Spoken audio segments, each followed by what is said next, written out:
un podcast de Cooperativa.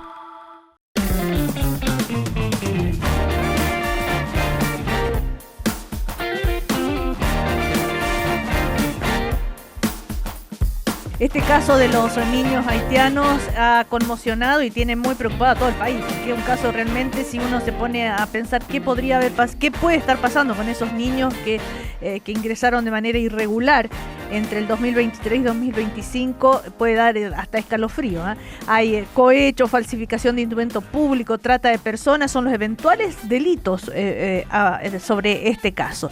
Y vamos a conversar con el exdiputado Rubén Oyarzo, porque él en el 2025 fue una de las personas que presentó una denuncia justamente ante la Contraloría, que es lo que ahora ya se conoce más públicamente.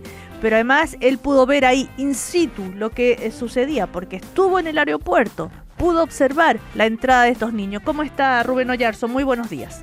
Muy buenos días, Cecilia. Muy buenos días, Sergio. Sebastián por acá. Sebastián. Sebastián. Oiga, vamos al origen de la historia. ¿Cómo se entera, cómo le llegan a usted los primeros antecedentes que lo hacen hacer este seguimiento que hizo propiamente tal ahí en el aeropuerto y que, así como termina decretando Contraloría, usted termina también detectando esta situación irregular? O sea, mira, todo parte en marzo del 2025 con el tema de las narcoavionetas. Así parte esta investigación. Y en abril del 2025... trabajando con la gente del aeropuerto, detectamos que llegaron más de 10 charters seguidos de vuelos de Haití con muchos niños. Y llegaron 10 vuelos comerciales con también reunificación familiar. Entonces, en ese sentido, llamó mucho la atención porque eran muchos niños. Se hizo una comisión en la Comisión de Gobierno Interior que yo era presidente.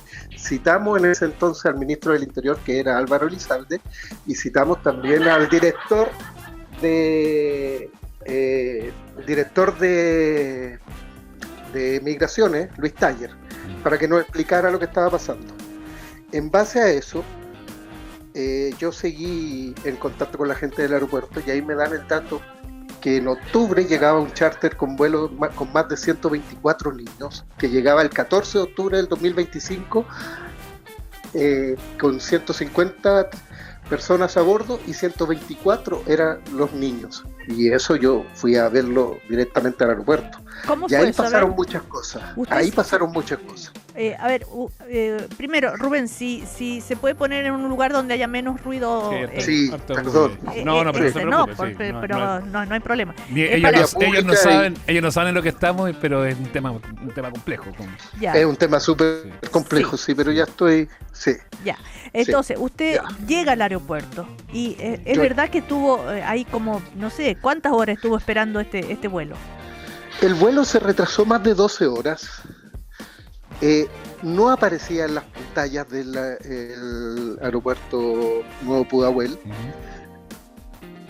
Había información de que el vuelo se suponía que partió de Miami, pasó a Puerto Príncipe, hacía una escala en Guayaquil y llegaba hasta Santiago a las 2:30 am del día 15 de octubre.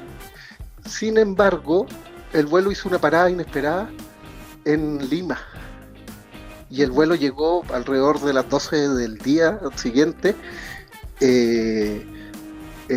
sin información y con otra lista de pasajeros, que eso también fue muy raro. ¿Cómo se enteró usted de esos detalles? Porque yo estuve ahí, me quedé todo de las 2:30 de la mañana hasta las 12 del día, me quedé en el aeropuerto esperando el vuelo. ¿Ya? Yo chequeé la información, verifiqué que llegaban muchos niños, llegaron 60 niños en esa oportunidad y que no estaban los padres, mira, por ejemplo, habían adultos que venían con 10 niños en representación, pero que no eran ni siquiera un pariente directo. Entonces era extraño. Y uno asume que si había un proceso de reunificación familiar iban a estar esos familiares ahí esperando, no había nadie, ¿no? O sea, de hecho la misma PDI en ese entonces me comentó que muchas veces lo que pasaba es que había niños que quedaban esperando 7, 8 horas porque algunos padres llegaban de regiones sin que llegaban. Claro. Ahora, pero lo que usted pudo ver ahí, in situ. In situ vi muchas irregularidades. Primero, como que se quería ocultar el vuelo. Segundo, que la información del listado de pasajeros no era la misma que venían los pasajeros a bordo. Esta lista que tenía PDI, que tenía el aeropuerto, hablaba de 150 pasajeros, de los cuales eran 124 niños, y al final lo que llegó fueron 60 niños de 125 pasajeros. O sea, perdón, hay uno asume que en esa escala no contabilizada en Lima podría haber bajado parte de los pasajeros, ¿no? Efectivamente, o sea, el vuelo se retrasó 12 horas. El vuelo llegaba a las 2:30 am, pero se filtró que yo iba a ir a fiscalizar. Entonces, la duda es, y esa fue la duda que quedó, por lo menos la impresión que a mí me dio, fue que aquí hubo mano negra, que algo pasó porque un vuelo que se retrase 12 horas es raro. Es extraño. Claro. Y más encima paró en un lugar que no tenía que hacer escala. Ahora, cuando usted vio bajar a los niños, ¿pudo observar quiénes lo esperaban, algo? Sí, o sea, yo vi gente que estaba esperando, pero no eran ni los familiares directos ni padres directos. ¿Y la eran actitud tutores. y la actitud de esos niños cuál era? Venían... No, súper fría. Mira, yo vi niños de 2 años. Había niños de 5 años, niños, y también había hartos adolescentes de 15 a 17 años. Uh-huh. O sea, estamos hablando de un grupo de 60 niños que venían, habrán sido 5 tutores. Ahora, Era extraño, era muy extraño, y toda esta Rubén, información se pasó a la Contralora. Rubén, para los que no necesariamente estamos tan familiarizados con este tipo de situaciones, ¿qué son los tutores? ¿Qué es lo que se tiene que hacer para ser tutor? ¿Basta con que firmen un documento en el país de origen? ¿Cómo ocurre para que hayan tenido la tutoría de tantos niños? O sea, Parece que lo perdimos ahí a Rubén. estamos conversando con el ex diputado Rubén Oyarzo, quien, como él estaba relatando, tuvo información de que algo irregular estaba ocurriendo, fue hasta el aeropuerto cuando no es cierto, le informan que iba a llegar uno de estos vuelos, y es testigo de todas las irregularidades o situaciones extrañas que ocurrieron, como el retraso del vuelo, como que las personas que estaban esperando a los niños eran tutores, que llegaron menos niños de los que decía la lista de pasajeros. Ahora sí retomamos, Rubén. Ahora, Rubén Oyarzo, usted nos estaba explicando qué se necesita para ser tutor. Sí, lo que pasa es que ahí hay una falta grave que la detectó la Contraloría en el preinforme, que es que no se cumple el requisito del artículo 28 de la Ley de Migraciones 21.325, que son los requisitos para ingresar con un menor. Estos adultos no cumplían con esos requisitos, y la documentación que mostraban eran todo sobre amarillo famoso que siempre se hablaba, pero con documentos que eran fotocopias autorizados por notarías de Haití, que no se sabe si existen o no existen esas notarías. O sea, sabemos que en Haití hay un problema grave, un estado fallido, pero esas notarías no sabemos si existen o no, entonces pueden ser documentación falsa. Por eso una de las aristas de esto son posibles documentaciones falsas. Rubén, ¿y cómo la PDI no sospechaba o no tenían la posibilidad de ¿Cómo entraron, básicamente? Claro. Esto es lo más insólito, porque la PDI verificaba los papeles y yo le decía, ya, pero ¿ustedes tienen dudas sobre estos papeles? Sí, pero no tenemos forma de verificar si está bien, y esto viene autorizado por el Estado chileno. Esa era la respuesta de PDI. Uh-huh. Ahora, ahora usted cree, se ha dicho de que habría funcionarios públicos involucrados en estas irregularidades. ¿Usted qué cree? Yo, por lo que vi esa noche, por lo que yo viví, a mí no me cabe duda que hay funcionarios públicos involucrados de PDI, de Migraciones, del mismo aeropuerto, porque todo era muy extraño. Se ocultó el vuelo, no salió en las pantallas. Tú por internet puedes buscar los vuelos, aunque sean charter, claro, y te aparecen. Este vuelo no aparecía, se retrasó 12 horas, hizo parada en un país que no corresponde, llegaron 60 niños, el listado oficial decía 124 niños. Había muchas irregularidades. Yo, como no tenía los antecedentes de algún delito posible, llevé toda esta información a la Contralora Dorothy Pérez por si habían fallas administrativas. Y ahí nace la investigación de este preinforme, que lamentablemente se filtró, y se filtró por Fiscalía. Yo aquí quiero ser bien severo también, o sea, porque aquí lamentablemente estamos dando luces a la gente que posiblemente esté actuando mal. Claro, o esté cometiendo algún delito. no, y sobre todo pensando que los niños deben tener la prioridad y esto que debiera tener un celo distinto. Déjeme volver a esa jornada, ese ya mediodía, porque había avanzado un día, se atrasó el vuelo ese mediodía. Bajan los niños, usted ahí pudo ver algo de eso. ¿Y qué ocurrió a continuación? ¿Se subieron a un bus, a varios buses? ¿Cómo salen del aeropuerto?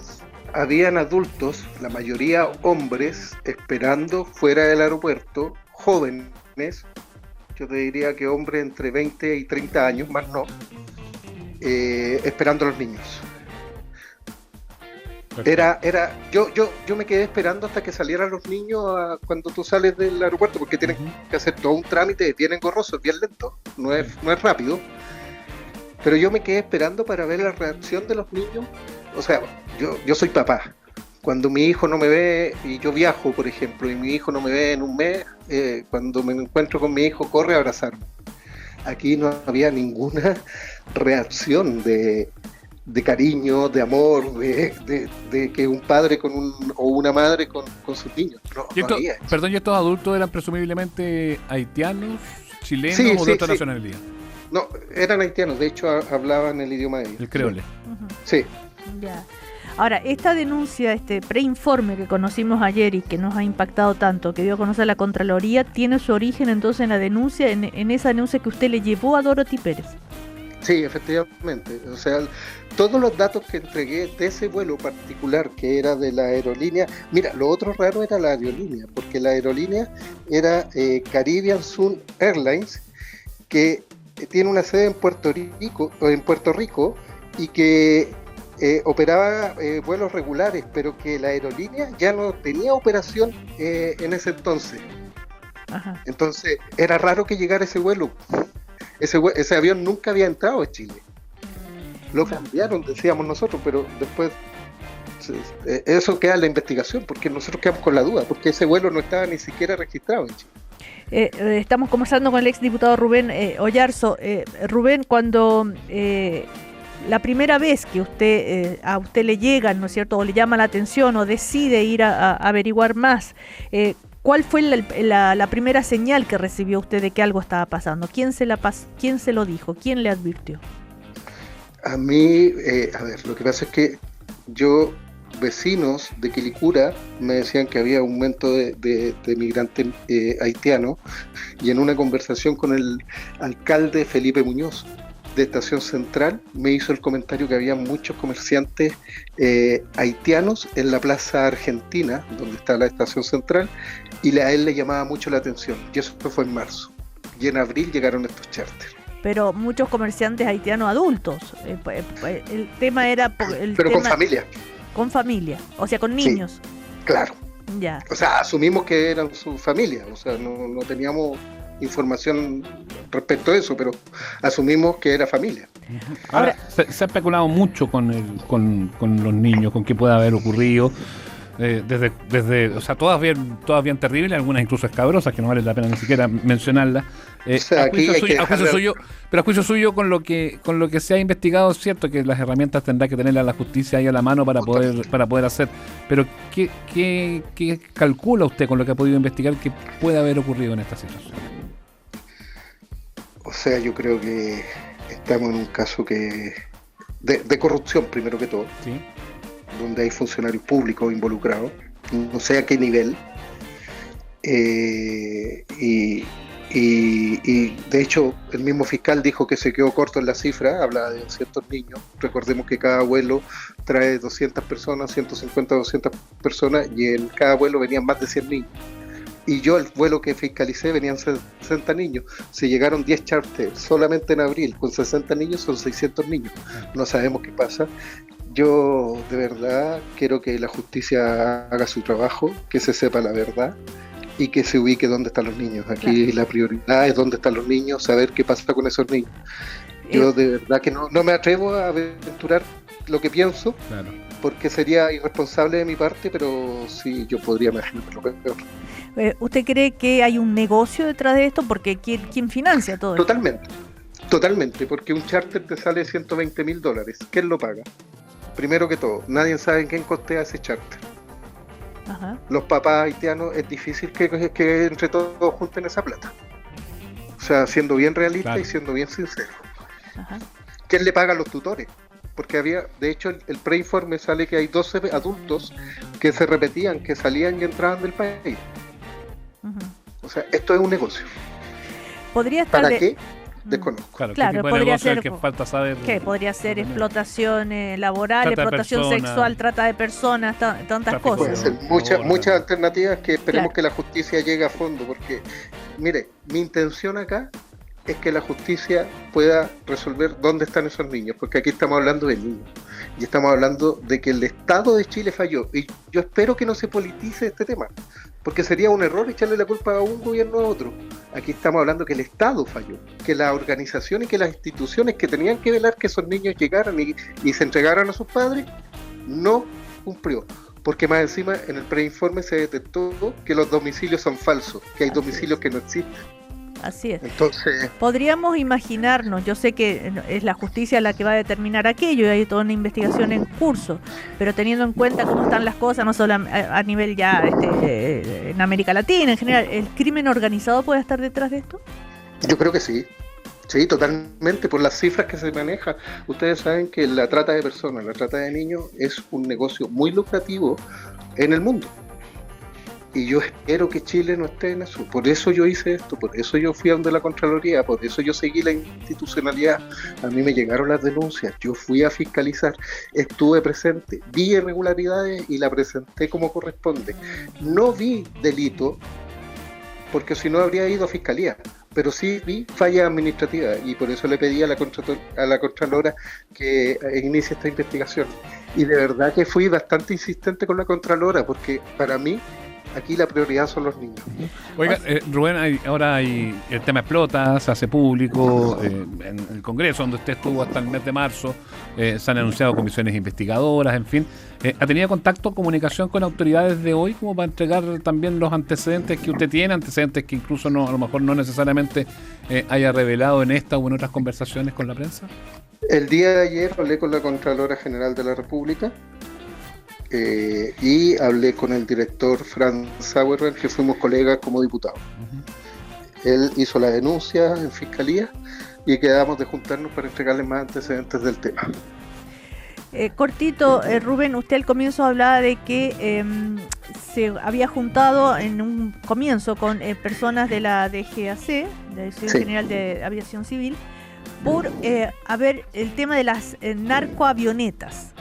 Sí, efectivamente. ¿Y ese tema en qué quedó? ¿Y qué También son hay las una investigación que narcoavionetas? está realizando la Contralora. Ahí va a salir un informe también al respecto. Narcoavionetas, ¿qué son eso? Sí. Narcoavionetas es que son vuelos de avionetas pequeñas que no lo detectan los radares y que trasladan droga en las regiones. Hubo un caso en marzo del año 2025, si no me equivoco, en la 10ª región de los lagos, en el cual en un aeródromo privado una avioneta botó unas bolsas negras con no se sabe qué contenido y las fueron a buscar en camioneta. O sea que prontamente Contraloría seguramente va a dar a conocer entonces un informe sobre ese tema también. Claro, te recuerdo, Cecilia, que hicimos una comisión el año pasado que fracasó porque no llegaron los diputados a trabajar. Eso fue en abril del 2025 también, Por este tema de las narcoavionetas. por las narcoavionetas. Bueno, me imagino que usted está disponible si lo llaman a declarar, ¿no es cierto? 100% disponible. A mí lo que me interesa es saber dónde están los niños, qué está pasando y si es que hay irregularidades, caiga quien caiga. Aquí yo creo que está la seguridad de los niños y está el Estado de Chile en juego. Le damos las gracias a Rubén Oyarzo, ex diputado, quien nos ha relatado entonces de qué manera él pudo investigar y hacer la denuncia ante Contraloría de este caso, que finalmente es el comienzo, que derivó en este preinforme de Contraloría que hemos conocido ayer, porque se filtró, como dice él, no es cierto, pero bueno, ya se conoce y ya es el tema a nivel nacional. Y yo creo que esta es la punta del iceberg, Cecilia. ¿Sí? Sí, yo creo que van a haber más, son más niños. Hay casos, va a haber. Yo espero que la justicia y el Ministerio Público haga su trabajo como corresponde, porque yo creo que nos vamos a llevar ingratas sorpresas. Y que lo haga rápido. Sí, obviamente. Y que saber qué pasa con los niños, eso es lo fundamental. Claro. Gracias, Rubén Oyarzo, que esté muy bien. Buenos días. Muchas gracias, Cecilia, muchas gracias, Sebastián, y muy buenos días. Que Chao, estén muy Rubén. bien. Gracias. Hasta Chao, luego. chao. Estás escuchando el podcast de Una Nueva Mañana, una presentación de cooperativapodcast.cl. Este Día del Padre que se viene es un ejemplo de días que tienen un componente emotivo particular, ¿no? Que, por ejemplo, para quienes han perdido a su papá o papás que han perdido a su hijo. Bueno, a propósito de esto y del duelo en general, es que vamos a conversar con José Tomás Vicuña. Él es coach duelo, creador del método Duelar, ¿no? O aplica el método Duelar. Hola, José Tomás, ¿cómo estás? Buen día. Hola Cecilia, buen día y gracias también por tratar este tema en estos días. Hola, Claro. gracias por estar con nosotros. Es complejo eso, pues, cuando hay una ausencia, cuando no se ha superado esa ausencia, cuando de repente quedan cosas pendientes, como hablábamos con la Cecilia, cuando comenzábamos el programa y anunciamos que íbamos a estar contigo, de repente estas fechas son súper sensibles.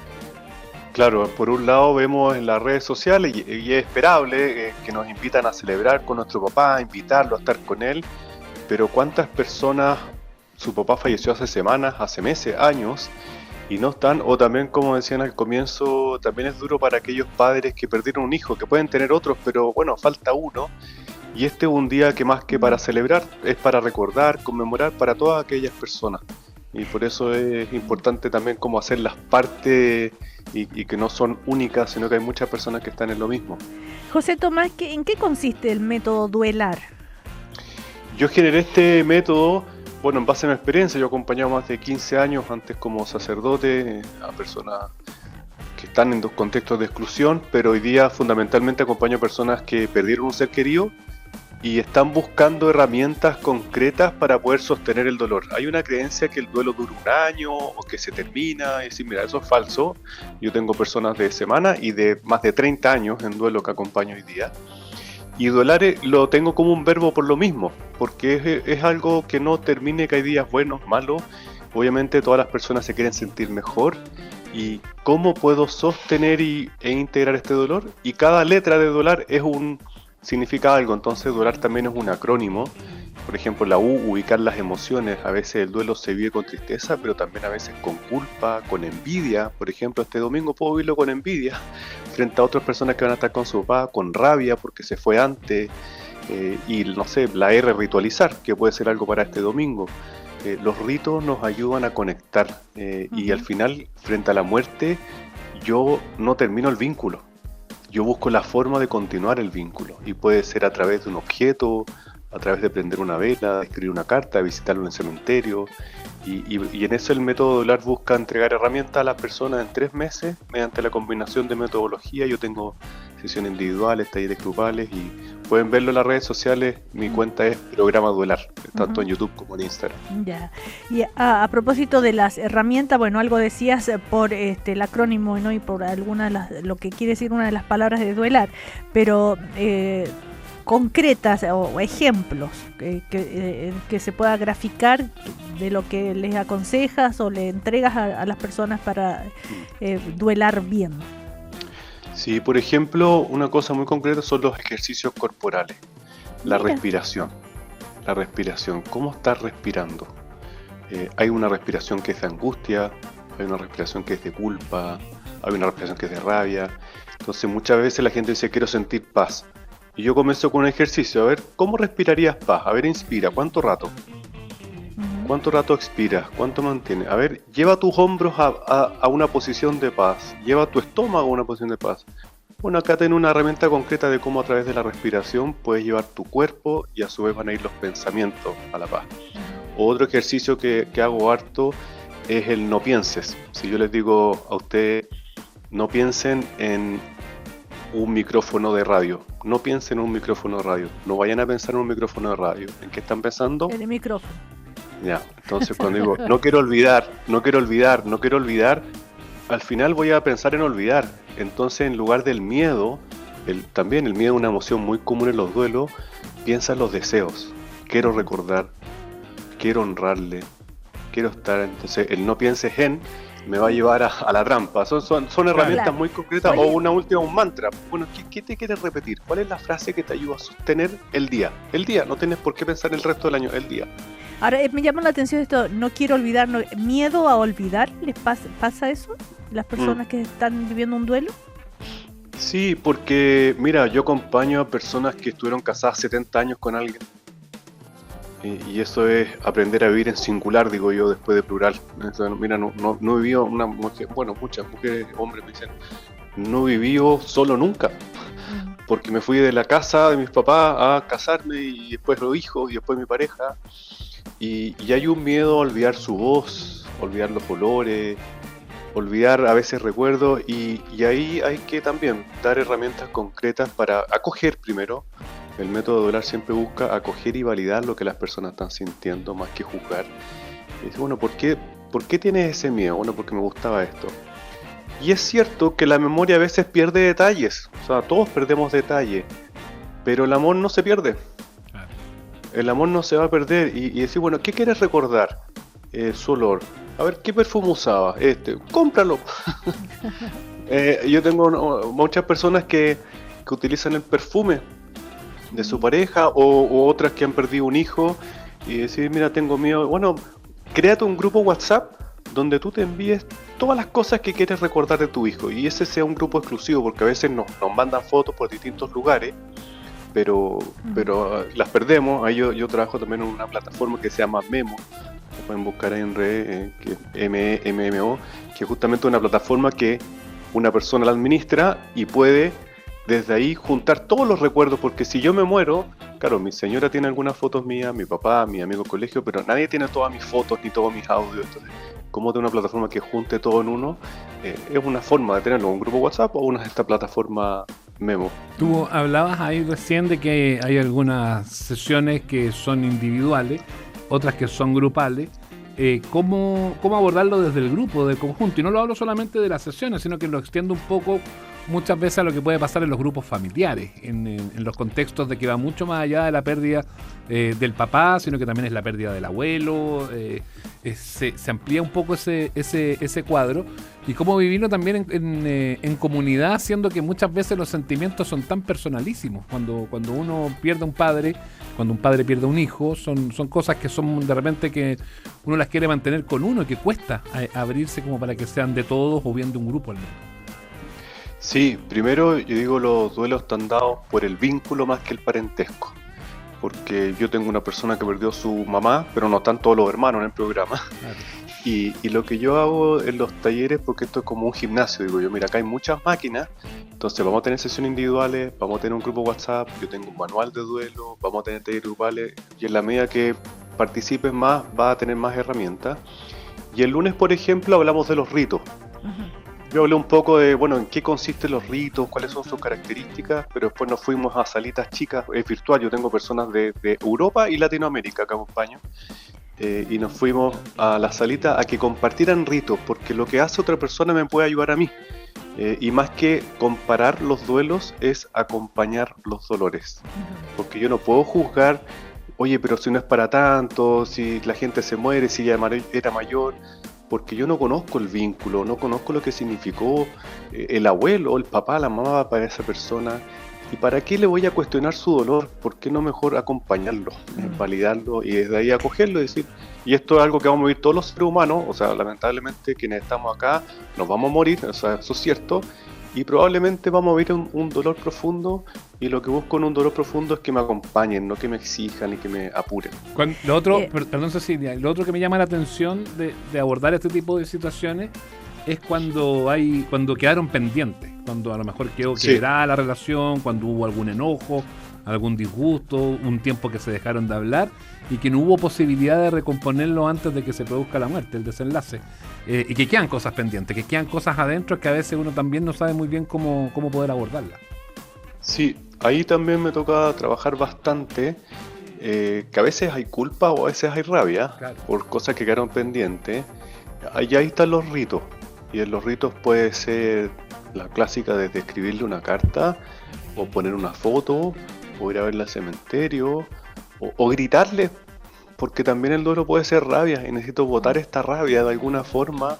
Para lo que hace el rito es que no cambia lo que pasó, no cambia el hecho, sino que cambia lo que me cuento que pasó.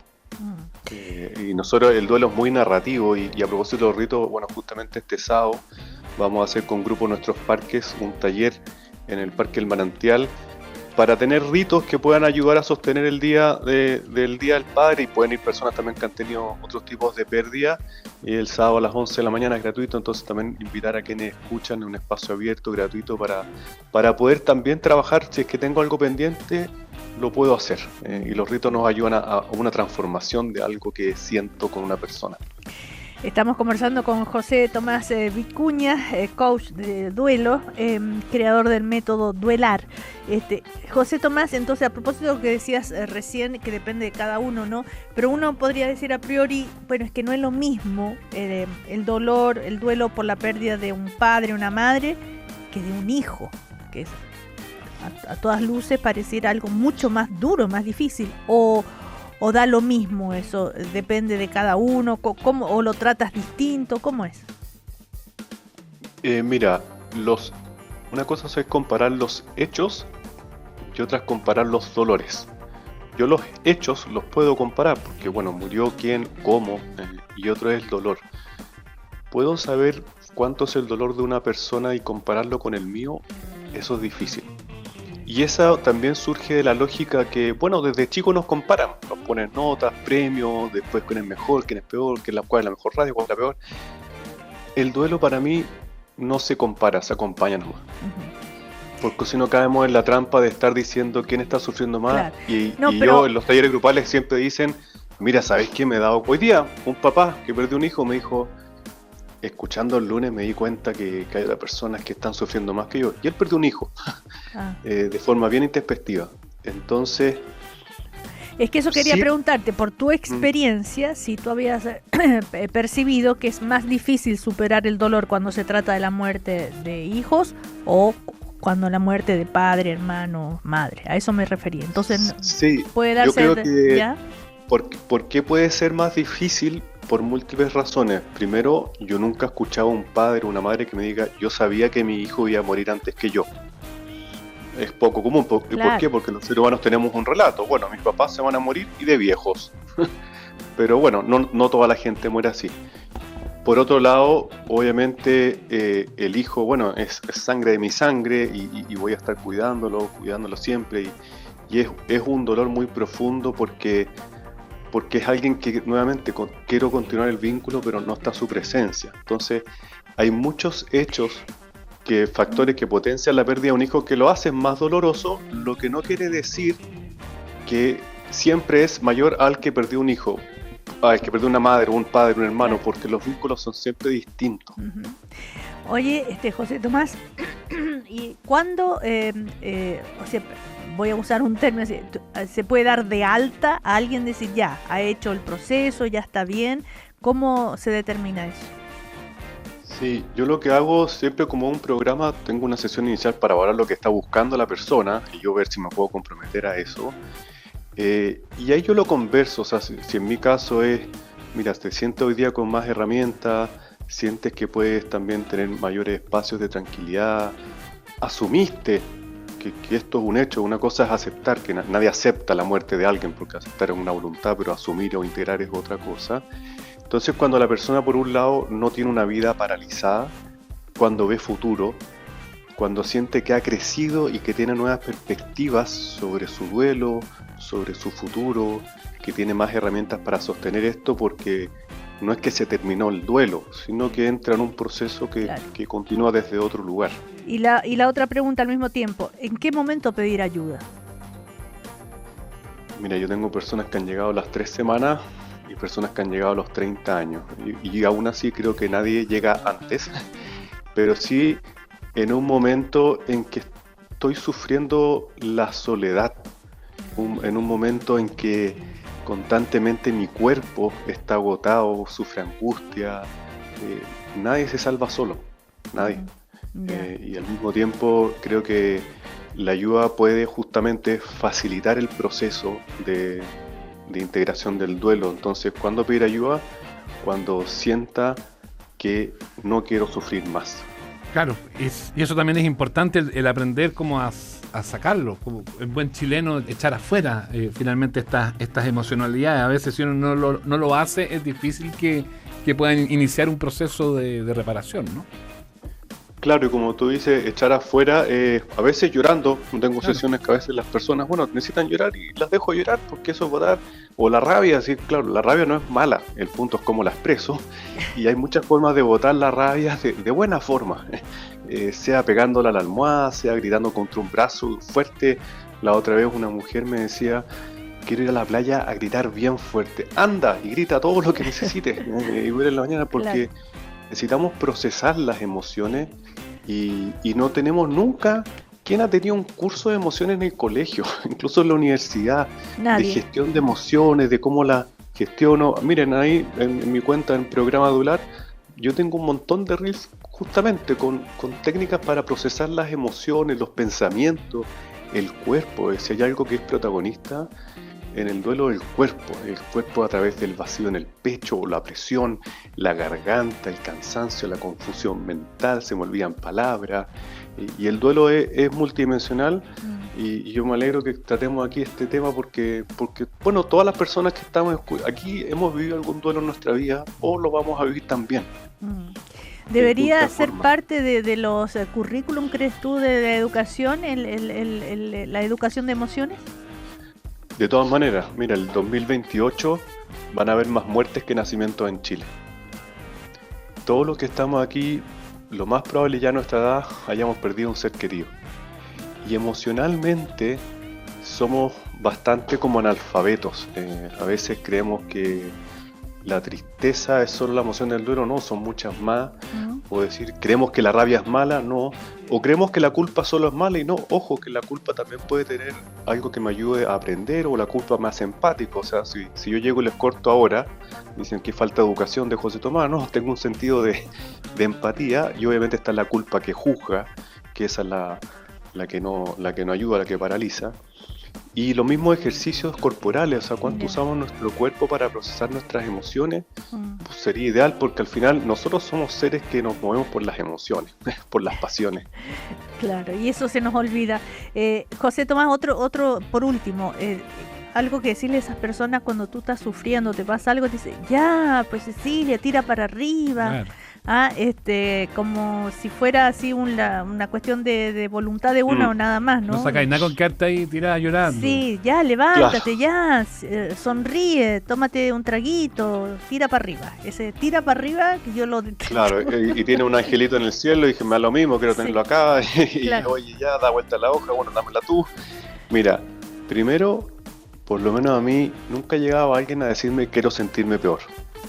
Las personas buscamos sentirnos mejor, y el punto es, ¿cómo ayudo a sentir a esta persona mejor? Bueno, escuchándola, no apurándola. Entonces, ¿por qué estás triste? ¿Cómo te puedo acompañar hoy? ¿Necesitas algo en tu casa que te pueda alivianar el día? Muchas veces alguien en duelo no necesita tantas palabras, necesita quizás que alguien incluso le compre la comida porque no puede hacer la lista de supermercados, o que haga el turno con los niños porque le agota salir a manejar, y yo solo voy a cambiar en la medida en que reconozcan cómo estoy. Es una buena intención si todos queremos que el resto no sufra, pero al mismo tiempo yo no dejo de sufrir porque me dicen tira para arriba, sino porque me escuchan. Y es lo que justamente yo en el programa veo, que dicen, bueno, acá validaron mi dolor y no me dijeron que estaba mal, porque si no siento que estoy haciendo algo mal, pero es que no es que yo quiera sentirme mal, es que esto es un proceso y nos apura con un clic. Claro. Sí, que otro ritmo.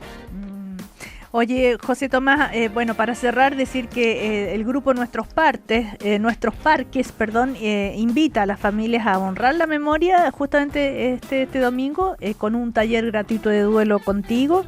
Esto es en el Parque El Manantial de Maipú, pero hay actividades en muchos otros parques también, en la Foresta de La Serena, Canaam, en Pudahuel, en el Cementerio Parque El Prado, Puente Alto, en el Cementerio Parque Santiago en Huechuraba, Ya, los nombré Pueden a verlo todos. ahí en las redes sociales y es el sábado. El sábado a Y las el 11 tuyo es es el taller. el taller. El así. sábado a las 11 pueden ver la información en las redes sociales del grupo Nuestros Parques o en programa Duelar, que es mi cuenta. Ya. Oye, te damos las gracias, bien interesante la conversación. José Tomás Vicuña, entonces coach de duelo. Ay, se me quedó algo. ¿Qué cosa? El tema de lo que te dicen en las misas cuando va a la misa fúnebre, lo que Ya. dice el sacerdote. Y todo ese, bueno, y que está en el cielo, y que ¿hasta qué punto ayuda o no eso? No, porque yo creo que no me ayuda que me digan frases bonitas, sino que muchas veces, yo fui sacerdote y las Por eso predicas te lo a veces pregunto. en vez de hablar yo hacía ahí pasar a los seres queridos, hablen de quien falleció, ¿qué les voy a decir yo de frases bonitas? Entonces, a partir de lo que decían los seres queridos, ahí hablaba. Pero hay veces que no sirve que le diga una frase que le puedo decir a todas las personas en distintos momentos, porque eso quiere decir que estoy repitiendo una frase que no tiene sentido. Claro, medio vacío.